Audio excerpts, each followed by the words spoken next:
office on a few projects. We've got to know each other, and he invited me to come out and share this presentation with you folks. What you're reading there on that bio, don't believe all of it. The real story simply says, God, he's been around a long time.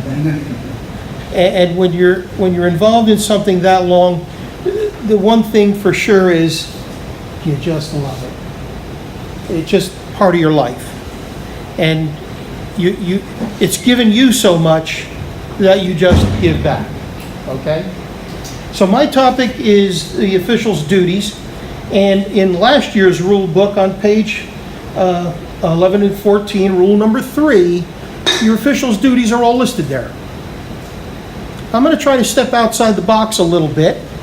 Some of the things I'm going to bounce off you've already touched on a little bit this morning with those individual presentations. But as I said, I'm going to try to reach in and touch your heart a little bit and get you to think about some things that you've got other responsibilities and duties that might not fall under that category that are listed in the rule book on those pages. So Bill, go ahead and start me off. Boy, bingo. Right at you. You don't have a greater duty or responsibility than the safety of those kids. You don't let them run into a wall. You don't let them go on the floor. If they're going on the floor, yeah, you dive and you catch the head so it doesn't thwap the hardwood floor. You're to protect them. And our sport, in this day and age, with all the spaghetti wrestling that's going on, they're in some funky positions. And as you saw a couple of the skills they were showing you that were illegal, there's some real funky stuff that the kids pick up at clinics and camps and bring home to high school, and then we're left to deal with it, not knowing it's now in their little repertoire, because they picked it up at a camp at a college they went to over the summer. So safety is paramount. Billy? Let's talk about the duties in a few different aspects. There's preseason, pre-match. What do you do during the match? What's your duties there? What about after the match, and certainly postseason? So let's take a look at a few of those. Go, Bill. Let's kick back to safety once again, which you might hear me mention a few more times as we go through this. Prepare yourself for success. And two important aspects that help you prepare yourself for success are your physical preparation and your mental preparation. Physically, what do you do before the season starts to get yourself ready to work a wrestling mat for a 2-day tournament, 6 or 7 or 8 weeks in a row, along with a dual meet once or twice in a few weeks as well? What's your regimen? What do you do? Because you've got to hustle.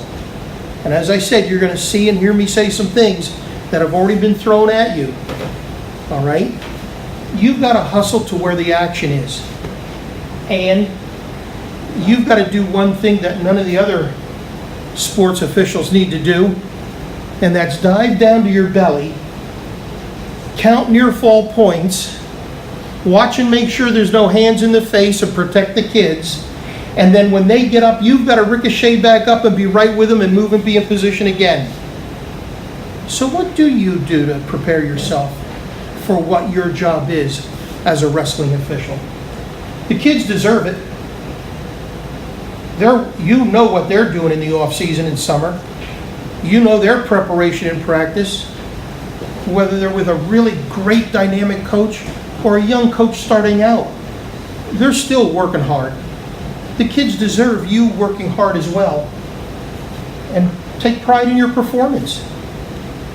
Are you ready? Will you be ready to be that guy that can work 3, 4 2-day tournaments in a row Your mental preparation. You've already heard some of the guys talk about watching video. Watch yourself. If you don't have your own GoPro, maybe a coach is videotaping the match and ask him, can I get a copy of that? I'd like to view myself. But with the mental preparation, you've got to know the rules. You've got to be able to recognize and apply the rules. And you've got to recognize skills. So you've got to keep up with what the kids today are learning. What are they using? So all of that bundles together to mean your preseason preparation isn't just 2 weeks before the season starts. I'm going to get out my bag, fluff out my shirts and slacks, put a little powder in my shoes, and I'm ready to go. Probably ready to go to the hospital because you're going to be exhausted. Go ahead, Bill. Pre-match. Arrive, dress appropriately. This would be casual, fine. Shirt and tie, fine. Don't look like a bum. Okay? You represent yourself, your association, you represent the IHSA. Look good when you get there. You already start to set the stage. Contracts, call that athletic director ahead of time. That was last night from Sam. You take the initiative to show the athletic director that you're on top of the situation, because then he'll learn to count on you when you're on the mat in situations. Everything you do, you say, sets you up for future success and future events. You go to work with your tools, plumber, a carpenter, a doctor, whatever. Your tools are your rule book, your case manual, the NFHS flyer, any other manuals or documents that you get here from your Illinois High School Association or Tony. Have a briefcase of sorts. Travel with your stuff. Be professional in how you approach what you do. Timing is important. Don't be late. You heard him say, if you're on time, you're late. Be there early. Let the AD know that you plan on being there for weigh-ins. Could you please let me know what time you have weigh-ins scheduled? I'll be there. Meet the athletic director, introduce yourself, find your locker room, get dressed, be ready for weigh-in, and look professional when you appear at the weigh-in area. Your uniform, maybe your jacket, you're ready to go. You're already setting the stage. You're setting yourself up for success when you do things in such a professional manner. We have some guys in our state, they show up 10 minutes before the match and they are still bitching about,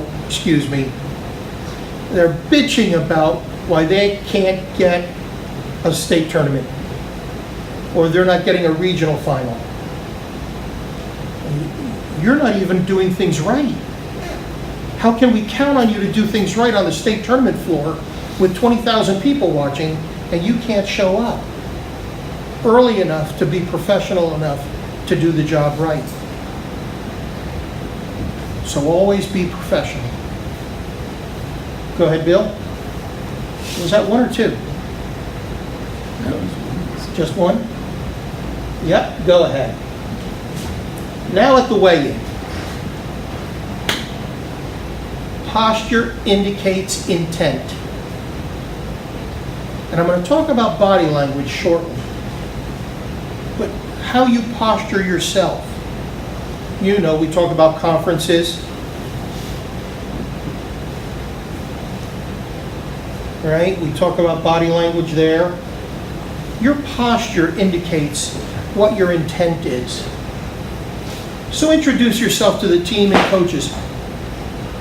be bold and take the initiative to introduce yourself. Gentlemen, my name's Jim Vreeland. I'll be your referee tonight. If I can have the coaches up here first, we'll do random draw. Get yourself in that routine of being professional, at being direct, and handling all these little incidental duties you have. And when you do the random draw, if it's a dual meet or a tri-meet, offer the random draw to one of the visiting coaches. In front of everybody, Coach, would you please draw a card or a pill or whatever you use? Always offer the visitor. Guest gets offered. When you conduct the random draw then, if the draw is 160, wrestlers, if you would please, can I have Springfield line up over here? Let's start with the 160 pounder and straight back. Over here, Jonesville, we'll start with the 160.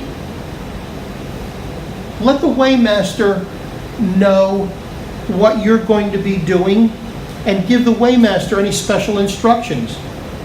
For example, when you get to heavyweight, what's your minimum weight for heavyweight? For us in Ohio, that's 220, okay? So if you have any special instructions, share with the person recording, all right? When you start that health and safety check, go through the same rhythm. Go through the same pattern, whatever it is you like to do. Personally, I start with fingernails. I used to grip them and feel. Don't touch anymore. They hold them out and I look. If I think one is long, clip, okay? Fingernails, I do this, and he knows he's going to raise his arms. And I'll check under the armpits as I check the facial, the hairline, the length of the hair in the front. I give him a twirl, he spins around, I check the back side underneath the elbows, the back side of the armpit, behind the knees, the back of the hairline. So as you go through that routine, go through it in the same fashion, one wrestler after another. And then when you return to that school, those kids will remember. You'll start with that first one and everybody will remember. Yep, I know exactly what he's going to do. They put their hands out for you. And then, as I say, complete the skin check and be very thorough with the skin check. Be completely thorough. And if you have to ask for a skin note, and the coach provides you a skin note, read it completely and carefully. This year, the NFHS is coming out with a newer edition of the skin form, changing some of the timetable on some of the medications. So make sure you familiarize yourself with that when that comes out, okay? And when you're all done, sign all the weigh-in sheets for all the coaches so they all get a copy of it. For us in Ohio, our coaches need to verify for end of the season, postseason events, what weights their kids were wrestled. In case at the seating meeting, one coach says, no, John Smith at 113, he never wrestled below 119 all year long, 120 all year long. And if he's got a sheet there that verifies, yeah, he wrestled at 113, that's all it takes. So when you sign those, here's my recommendation. Print your name, put your number on it, and sign your name underneath it, and date it all in your handwriting. Minimize any chance of a question of any problem at all.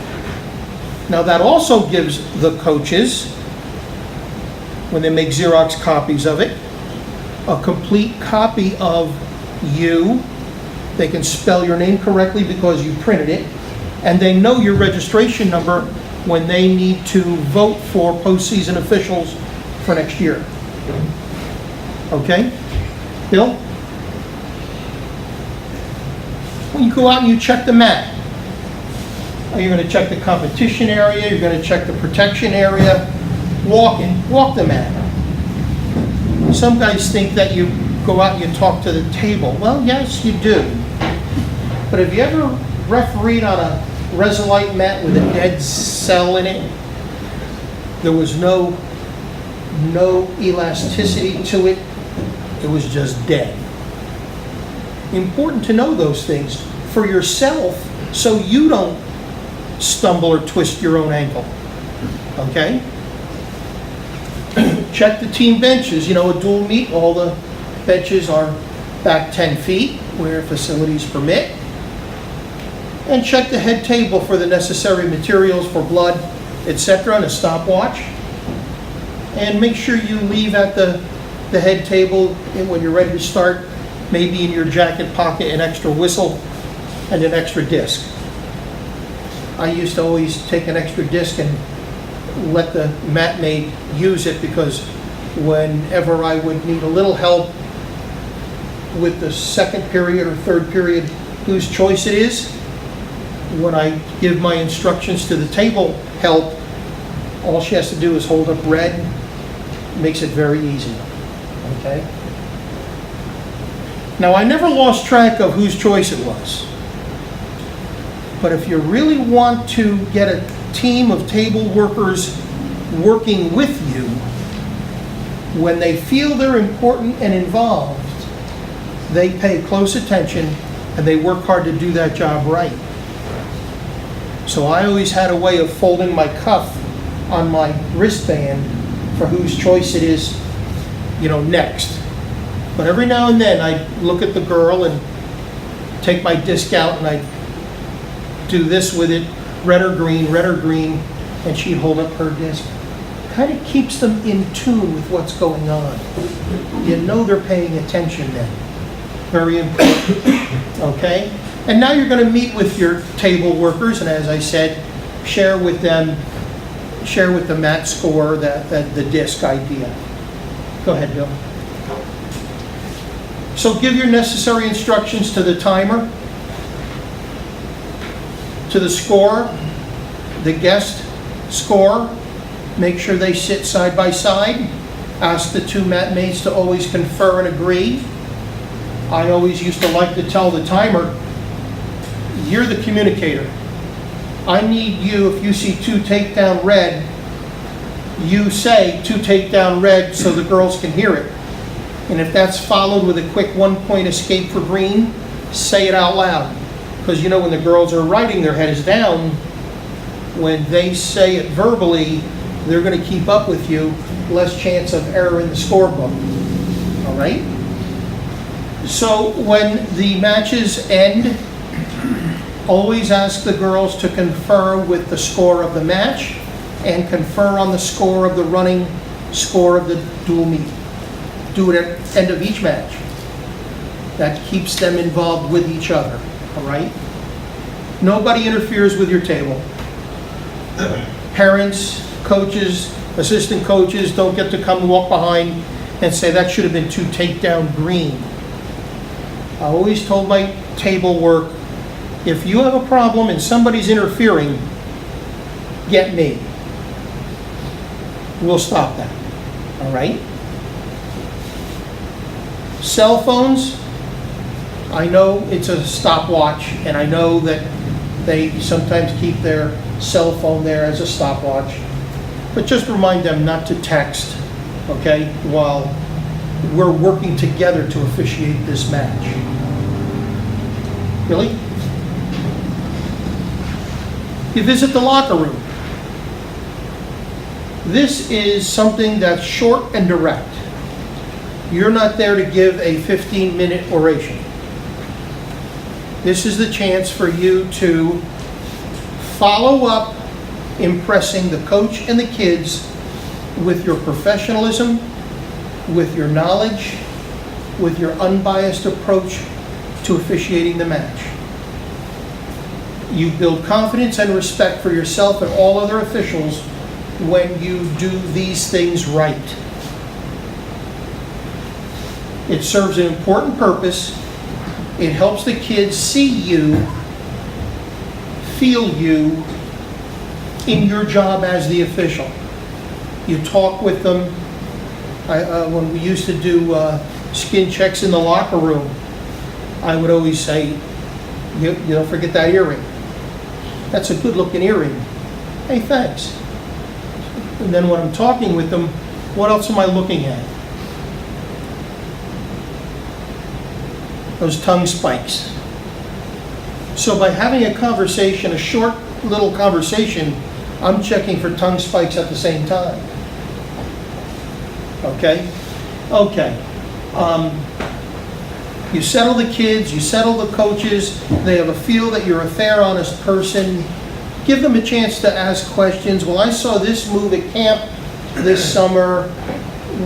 Can you tell me whether it's legal or not? I heard somebody say that it might be illegal. And look and listen and watch, and then give an honest opinion. Things that you guys probably have been talking about in your clinics and camps and meetings before the season starts anyway, all right? But there's a few important pieces of information that you do need to share. And this goes along with your job of helping the kids settle down and gain respect. Share new rules. And this year, certainly, make sure you explain very briefly out of bounds. Remember now, it's different this year. It can be XYZ, and last year that would have been out of bounds. Any questions? Coach, you've talked to the kids? CAC, Center Action Contact. I try to be pretty strict with our people in Ohio about there's a difference between coaching and your officiating.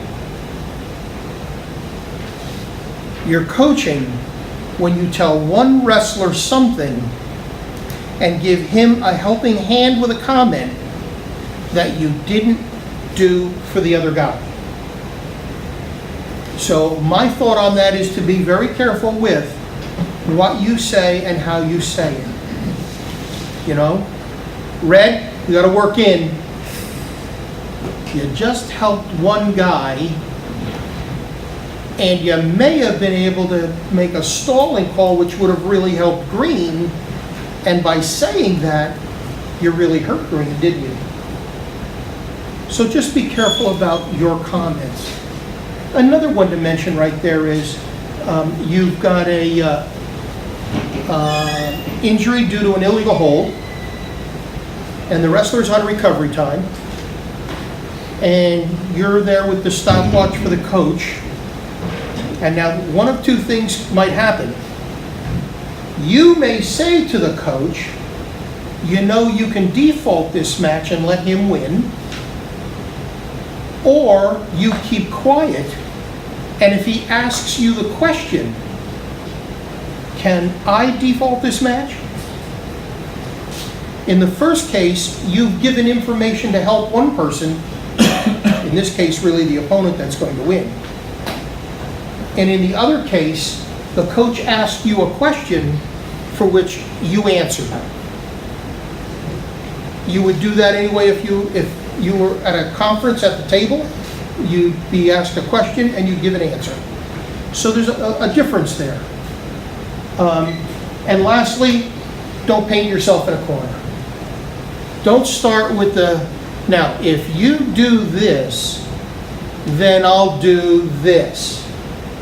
But if you do this, don't go through any of that.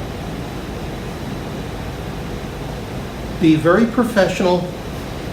Explain being aggressive, your commands of center action contact, review a few new rules, ask if there are any questions, and good luck. I'll see you on the mat. Bill? So how you handle yourself really does speak volumes about you, the job you're going to do, and your professionalism. First impressions do count, and they do last a long time. You don't get a lot of chances to make a first impression. So make your first one your best one. You build confidence and trust by the way you handle yourself. It sets the stage for future visits and future events. You might be doing a tri-meet tonight, and by the end of the evening, you really impressed all 3 coaches who were there, and they all want to make sure they get your name. And they want to see you at their school. Well, posture indicates intent. How did you posture yourself through everything, through that event? Okay? So as you finish and you sign the scorebook, go ahead, Bill, I think that's coming up. Let's start with the captains. You know, when you go out there and you first talk a little bit about sportsmanship with the captains and remind them there to help the coach with sportsmanship from their team bench. And now you're going to toss a coin. You always offer the coin toss to a visiting captain to call it. And that goes back to the NFHS flyer in 1978-79. And in that flyer, remember when we used to get a 3-fold flyer back then? Well, let's see, Bill would remember. In that flyer, it explained about the coin toss, because back then there was no disc, it was a coin. And you were to offer the coin choice to the visiting captain. So just because we now use a disc that's red and green, the procedure still is offer that to a visiting captain. See, there's no sense of impropriety if you let the home team do it. If you let the home team pick the random draw card, somebody may say something. And you know there are people out there who look for something to find to complain about. That's just the nature. So you, in a very fair, unbiased way, offer the choice of the disc to one of the visiting captains. Flip it high and let it spin. Make sure you instruct the table about odd and even, however it ended up. Start with that random draw selection. You had it 160, and 160 becomes the first match in the odd and even rotation for choice of second period. Go ahead, Bill. I did. Gotcha. At the conclusion of the match, you check the official score. See, he's learning the sequence, isn't he? Check the scorebook. Hopefully, if the girls did what you asked them to do, they agreed on every match and every total, all the way down. And they get to the end and they both have 38-29 visiting team. You double check that count all the way down. And then when you sign the book, same as you did with the weigh-in sheets, print your name. What is your high school number? Sign your name. Date it. And now you put one more thing on that. What's the time of day? Because the time of day becomes important on the correction of errors procedure, doesn't it? 30 minutes from the conclusion. And lastly, do you have any report forms to fill out? Was there a flagrant misconduct? And very simply, exit the floor. No pomp and circumstance, no glad handing. Officiate, sign, say thank you to the table team, and walk away. Safety takes place during all phases of the match. Okay, the locker room, looking at skin, protecting everybody with the skin situation, braces and taping, check everything. Your match control as you go through the dual meet or tri-meet. is very important because you have a few tools at your disposal to control. Potentially dangerous, I think, is one of the most important calls for a wrestling official because that stops that injury and saving a kid a surgery.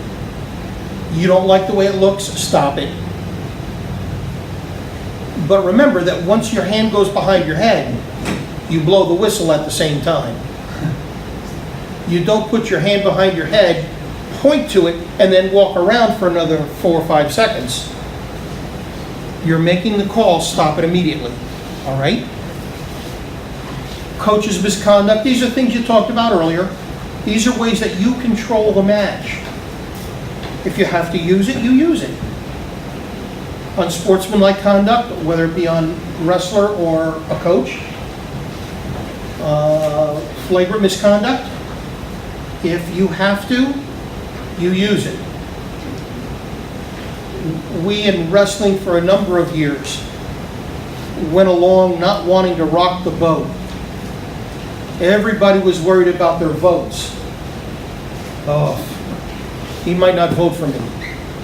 If I hit him for flagrant, he's not going to vote for me. Okay, now hold. Now, time out here on this one. You're at a 2-day tournament. There's 16 teams, and of the 16 coaches who are there, you're dealing with one whose language and approach and behavior does really warrant him leaving. You know, he can say, "You're an effing stupid blah blah blah," and you can't let him do that. And if you're worried about votes, think of it this way. The other 15 coaches who are watching, or 10 of them who are watching, will tell the others they don't want you because you don't have the stones to make the call when it needs to be made. So all I can say is, don't hesitate. Do the job right. And if it warrants being made, pull the trigger on it. At the conclusion of the match, just maintain order. Don't let them rush the mat, etc. Okay? And here I go. You've already heard me briefly talk about this one. 2 real important aspects to officiating. And I would say this goes to all sports. Know and learn the rules. But the intent of the rule and applying common sense is important. Go ahead, Bill. The intent of the rule and the rule book itself is your shield, your armor. That's what protects you. You know, coach goes to the table and he's talking about a takedown, and you know, you can do this one of a few ways. Let him speak, and now you're going to answer his question, and you say, well, coach, that's, if it's a stalling, 7-6-5 or a stalling situation, that doesn't answer his question. You really spoke down to him by referring to a rule number. It's one thing to learn the rules, but give an explanation. If it's a takedown situation, you really can't go wrong with, coach, your wrestler did not have restraining control beyond reaction time. The defending wrestler continued through with the roll, and your wrestler never covered the hips to restrain him. Now that's an answer based on the rule book, and it is in simple language that coaches know and understand. And then get ready to move on, okay? But knowing the intent of the rule helps you in those situations that sometimes we don't have a rule for them. Go ahead. Common sense is just as important. Just dirt simple common sense can help get you through some tough spots. Situations that are not covered, And as we talked earlier with that Nelson cradle, the whole conversation of intent and common sense as I travel around Ohio, we have 18 local associations in Ohio. Our smallest is about 25 to 30 members, and we have a few in the Cleveland and Columbus and Cincinnati area that are 80 to 100 members. So each year I travel to 6 of the 18 and visit, and I let them know I'm coming. If they want me to talk about a topic, I will. I'm just there to observe and watch and be there at their meeting to help if I can. And in all of those, all these years, I keep stressing, know the intent of the rule because you may need to apply common sense. And this past holiday, as I told you earlier, one of my guys had that Nelson cradle and he called it illegal. And then when I got in the locker room, they started chirping about it. No, you can't call that illegal. He wasn't under that arm. Yeah, but he was around that knee and under that knee. And well, we talked about it, and after I got a picture of it, it was common sense. The intent of the full Nelson rule, and seeing the arm underneath the knee and underneath the armpit, it was a form of a full Nelson. So I try to get our officials being their own rule interpreter at times by looking at situations and knowing the intent of what the rule is and how they can apply common sense in situations. Don't pass the buck to the next guy. You know, you've got a tough situation, don't say, well, I'll call that stalemate for now, but I don't know, I gotta find out about that. Don't be wishy-washy. Be direct and be positive. Handle it. You're the guy at that match, in that situation, handle it. Go ahead.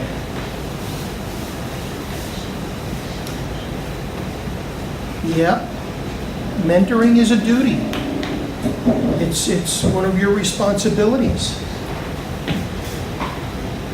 The sport, all sports, as we've heard, I hear it in Ohio, I've heard it here, I've heard it down at the national office. We're behind on officials. We've got some high schools who are starting wrestling, and we're behind on officials. And what we all need to do is take an active part in sharing this responsibility. And if each person would, a friend, a co-worker, somebody who enjoys wrestling, goes and watches it with you, why don't you try? Become an official. I'll work with you.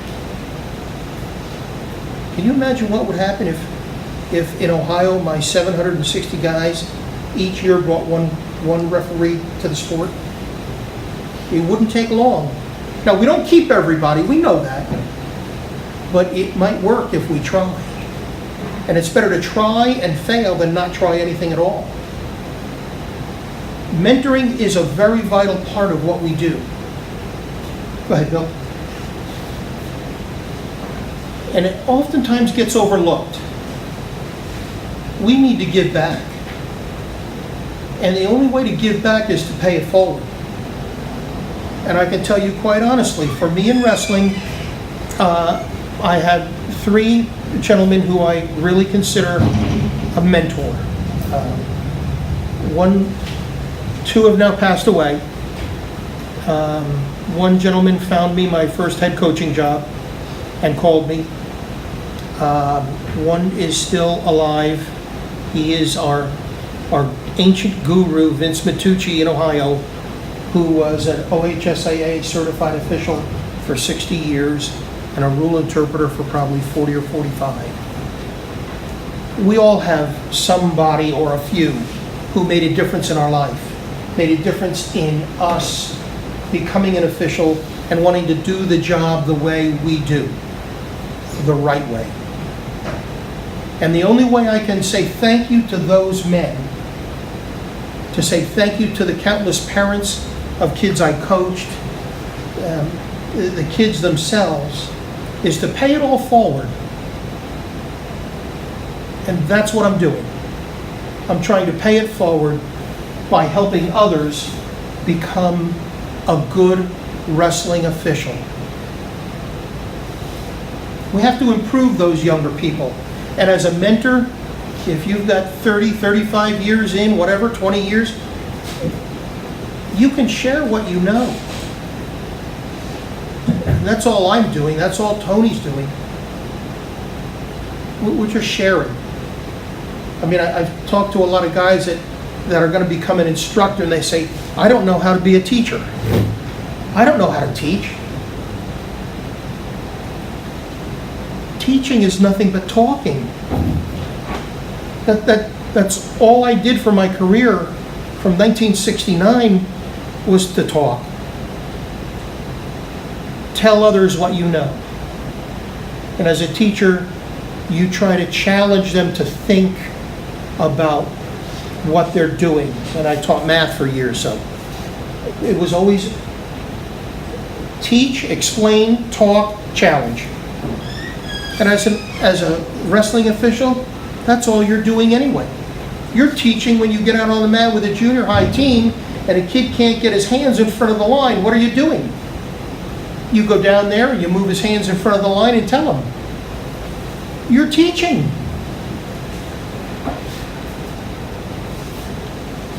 It takes time, but it's very rewarding.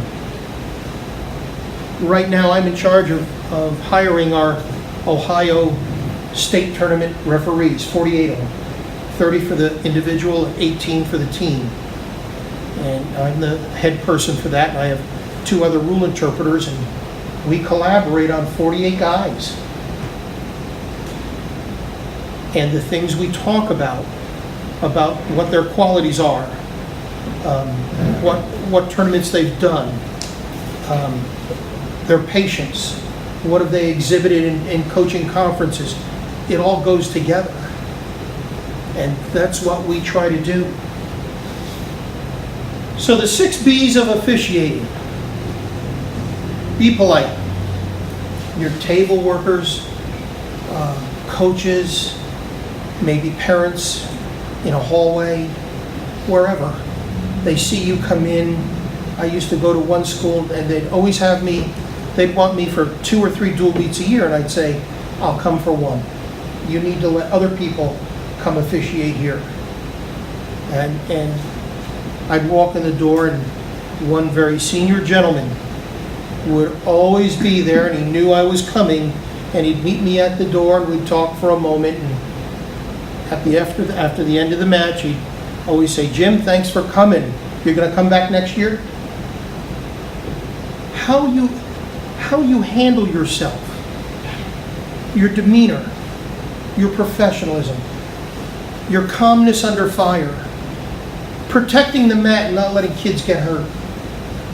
Parents recognize all of that. And when the parents recognize it, they talk to their coach.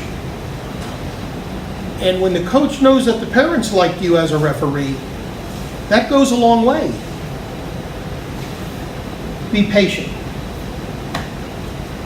They're kids. Be patient. Coaches are hyper. They want to win. Be patient. Table workers, they're going to make a mistake. It's okay. We'll solve it. Be patient. Be prompt.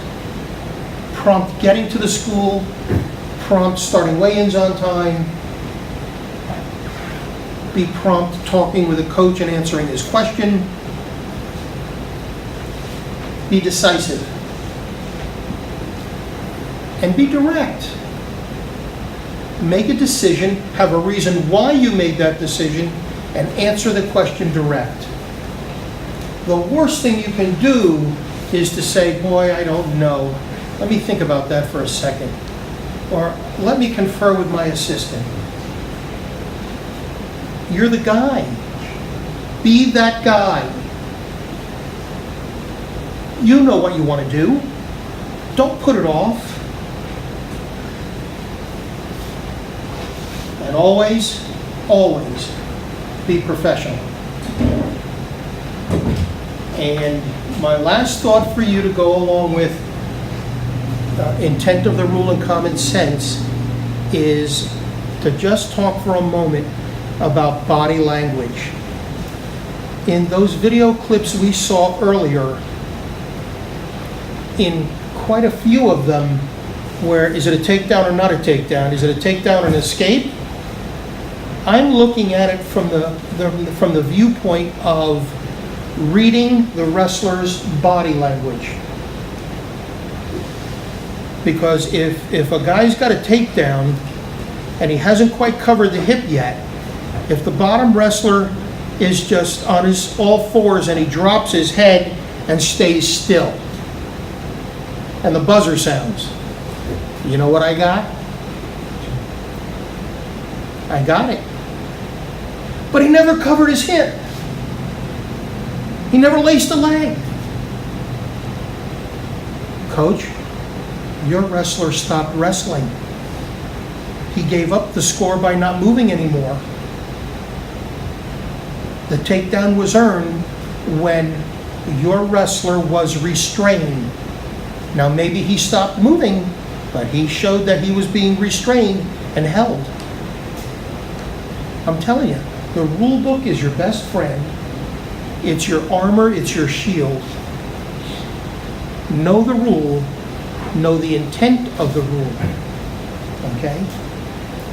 And on that note, body language, as I said earlier, sitting back there, when I looked at some of them, yeah, it was a head and arm, but that bottom wrestler just kept moving and his hip kept coming over and he got back to his knees and his hips were way out in front of the opponent trying to hold on to that. Read body language.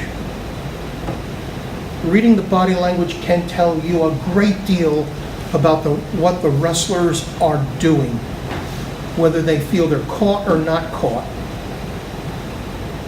Okay? And with that, I leave you with, back up, go to the last one there for me, Bill. I've shared with Tony, if you go to our IHSA wrestling website, if you want to write that down, if you go to that website, I have on that website, that wrestling page, almost all of our Ohio training material. We have a 9-unit training curriculum for new officials. We wrote our own, we basically wrote our own book and we did it in PowerPoint form. And we've been using it since 2003. So that, and the reason was so that when we get to a state tournament, we don't hear, but they don't do that in Northeast Ohio. Or they do something different in the Southeast. Because when all the officials are learning the same curriculum to begin with, we've almost eliminated hearing that as a comment. Because they're all learning the same basic curriculum to become a referee. 3 years ago, we started a 12 PowerPoint, short PowerPoints presentation on a variety of topics for wrestling. And we did that because we saw the handwriting on the wall about losing wrestlers. So our initiative to try to help coaches gain wrestlers and not lose them was to reach out to the parents and the coach. So I had 12 of my referees around the state. I gave them a topic. They each created a PowerPoint. Some of them are only 3 slides long. The one on blood injury and recovery time, yes, it's only 3 slides. And it's for our referees or coaches to use at a parents' meeting to help explain the sport of wrestling. Every winter, I write bulletins for our Ohio officials on topics that we're faced with. And I'm sure the last 2 years of bulletins are even on there. Usually one, no more than 2 pages, and it's a variety of little issues, and everybody gets it. We also have on there some of the illustrations that you might want to look at. The one on the Nelson Cradle, our artist down in Dayton, Steve Long, we now have a booklet of all of his illustrations, ranging from the quarter Nelson with the chin, and what do you guys call that, Cisco? Did I get that right? No, we just call it front quarter. Okay, I heard somebody say that was this cutback, knee block, double knee kickback. He does illustrations for whatever. You're welcome to go on and look. We share with everybody that wants to. It's there for you. We also created our own mechanics manual for our referees. It's about 28 pages long. It's mechanics of what you do in situations, along with the mechanic signals. You're welcome to go on, take a look. Here's my address and phone number if you want to contact me. I always answer questions, because that's the best way I can pay it forward. Gentlemen, with that, unless you have questions, I got 447 miles east to go. And I've been here with my motor running since yesterday at noon to do this. Appreciate it. Thanks for having me. Thanks, John. It's great to have someone